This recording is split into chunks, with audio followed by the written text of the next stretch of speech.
Obviously, the antibodies are such great therapeutics and are really revolutionising the field in terms of low toxicity but high efficacy and deep remissions.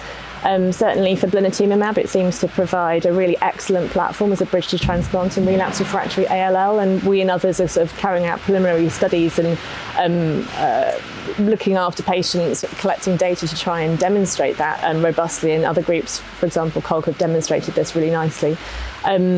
But we're all learning about how to phase these therapies most effectively for being able to take it forward in terms of therapeutics for ALL. There's been a lot of concern about data from real-world data sets on the use of Blinatumomab prior to CAR T-cell therapy, and the concerns that patients who've been pre-exposed to Blinatumomab have been reported to have poor outcomes.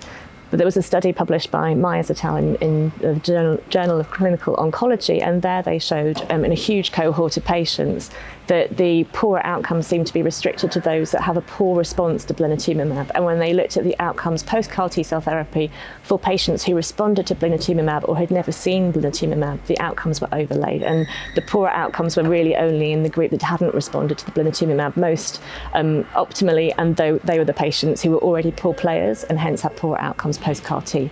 So it means that Blinatumomab isn't an absolute no, or CD19 targeting antibodies are not an absolute no prior to CAR T-cell therapy. However, we are all aware that if you are using an immune target as your main therapeutic approach, then perhaps it doesn't make sense to sequentially use that same hit all the way through a patient's treatment. And we've all learned through the generations of chemotherapy for ALL that multiple approaches in terms of the biology are important.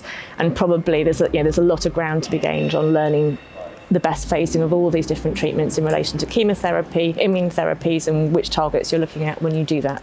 There's a lot of work to be done, but the story about Blinatumomab with this new larger data set has been clarified a little bit, and it does seem that you can use it. Unfortunately, you can't predict which patients are not going to respond to Blinatumomab and then spare them the Blinatumomab so they then have a better outcome from CAR T, for example. So the more you learn, then it triggers the next round of questions that you need to ask, but we'll get there eventually.